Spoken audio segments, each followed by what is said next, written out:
Greetings YouTube, Skill Incarnate bringing you all the latest indie gaming goodness. Today we're reviewing the game Heavily Armed, and this game is not a game that I recommend. It has a lot of problems, and I always hate doing negative reviews for the flack that I cop from developers and even from some of my viewers. But I have to call it like I see it. When I see a game that has a lot of problems and it isn't up to standard for Steam, I can't in good conscience recommend it to you guys. Now I'm going to explain a little bit about the game and why I have the opinion I do. But let's first have a look, as we do with all our reviews, at the options.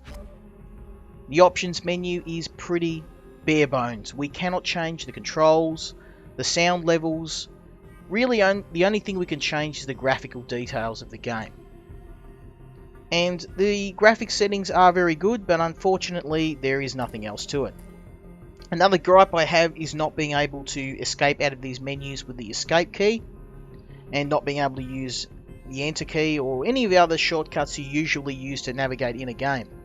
We're forced to use the buttons at all times. Now, one thing I do like is the transition, as you can see. It's pretty nice, but that's one of the few things about this game that's well done. Let's start the game and I'll explain a little bit more about how it works.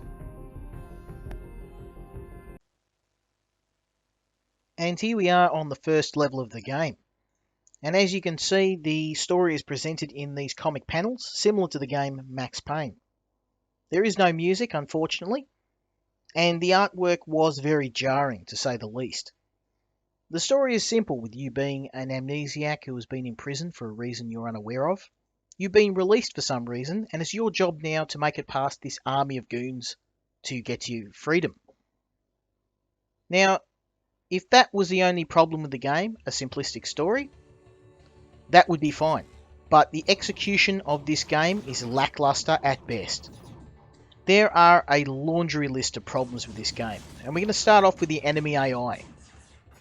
Now, I don't really need to say much to demonstrate this to you. As you can see, the enemies are standing completely still, and they're just allowing me to take them out with a pistol. You might be wondering why I fired at that wall. Well, that's another problem with this game. Enemies can walk straight through walls, and to top it off, they can shoot through walls, which gives them an unfair advantage on you. A lot of the time, you'll be shooting through walls trying to blindly hit enemies that are hiding behind them and getting cheap shots in on you. Enemies standing on upper passages can actually shoot down through the catwalk and score hits on you as well. So there are a lot of problems with the enemies in the game. The challenge from the game comes purely from the fact that you are fighting massive numbers of enemies rather than any sort of intelligent AI on the part of the enemy. The other problem is the jarring animations. As you can see, my character moves like a headless chook. In fact, the animation for the enemies is actually better than my character. Let's move him in a circle. Now it looks like he's having a seizure. The jumping animation is nearly as bad. Now, it's a really big problem with the game when the animation of the enemies looks better than your main character. It's quite jarring to move around for the character. The sprinting animation is nearly as bad. That shaky camera is horrible. It is blurry, and it gives me a headache just to look at it. Now, moving on. The main problem with the game, the one that I found to be the worst of the lot, is the horrendous frame rate. Now look at this. You can see that the game is stopping and starting, and I assure you the problem is not my computer. I recently purchased a new system, which is more than adequate for running games of this type. I can run any other game, including 7 Days to Die, without any problem at all.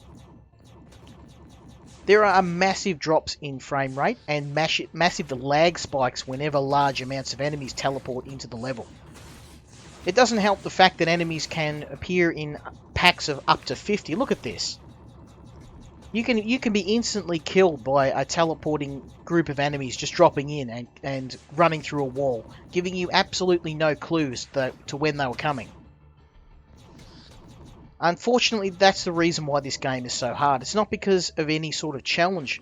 It's because there are so many broken game mechanics that the game itself is your enemy.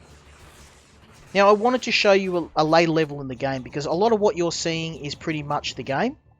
And just to give you a bit of an indication as to what this game looks like later on, I'm going to show you one of the later levels in the game, just to give you a bit of a look at things to come. And here we are on one of the final levels in the game.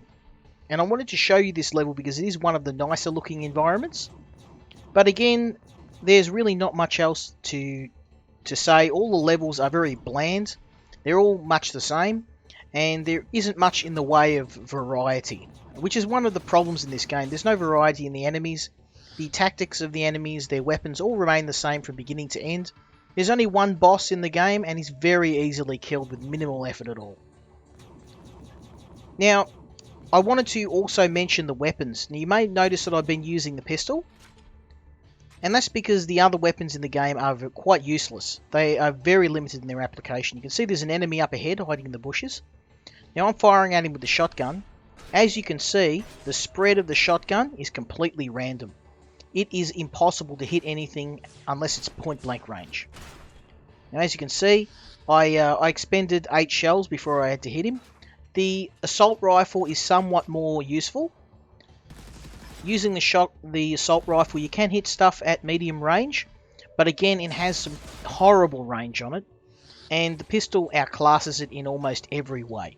It has unlimited ammo and is very, very accurate. So really, of the 3 weapons in the game, only the pistol is useful. So not a good sign when you've got an action game with only one useful weapon. Now let's finish up with what my final thoughts are on this game.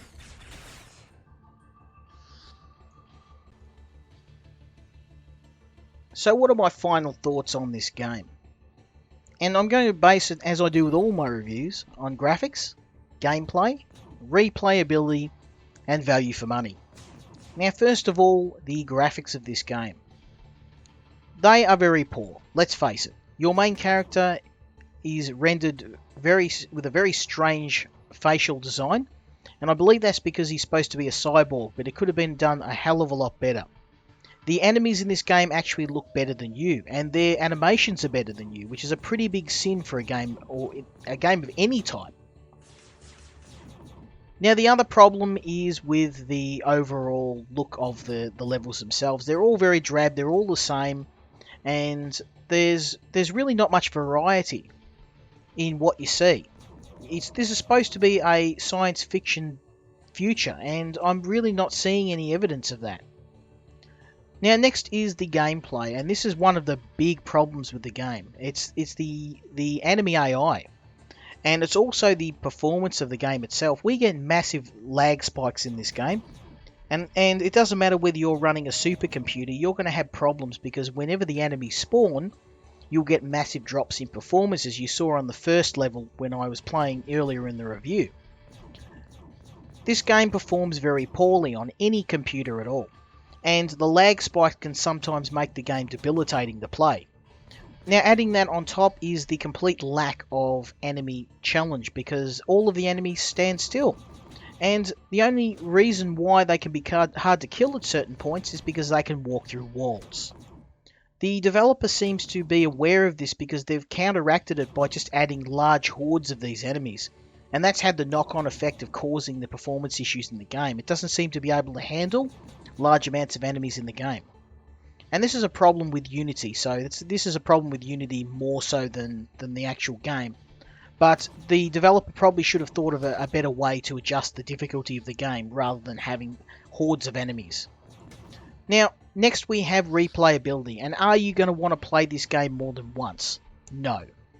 I managed to finish the game, and I felt forced playing the game. It wasn't very fun for me because of the number of glitches and just the lack of variety in the environment and in the enemies. And I would doubt you would finish this game any more than once, if at all. And finally, there's value for money. Now, this game's value at the moment is very bad, because it is priced at $14.99 on the Steam store.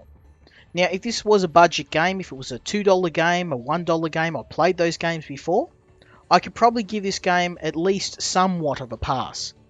If this game was $1 or a couple of dollars, then you might get a couple of hours of enjoyment out of it.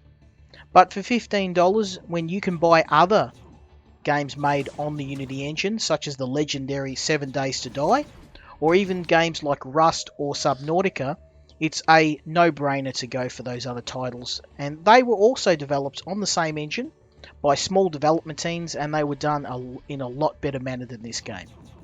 So unfortunately, I can't recommend this game. I'm only going to give it a 2 out of 10 because just the geographical chaos and the mountains of bugs. I did have a problem with a few bugs in the main menu where I was unable to quit the game after playing some of these levels. But apart from that, the game is functional, which is probably the only compliment I can pay it at this point. My suggestion to the developer would be to drastically drop the price of this game and pull it from the Steam store until some massive tweaks have been made and the game has been properly tested. And that was it for me. So I hope you enjoyed this review, and I hope I can avoid the mountain of hate that I'm sure will be coming my way after completing a negative review of a game, but we'll see how things pan out. As always, if you enjoyed this review or you found some stuff useful, please leave me a comment, subscribe to the channel if you feel so inclined, and we'll see you for the next review. Until next time, Skill Incarnate out.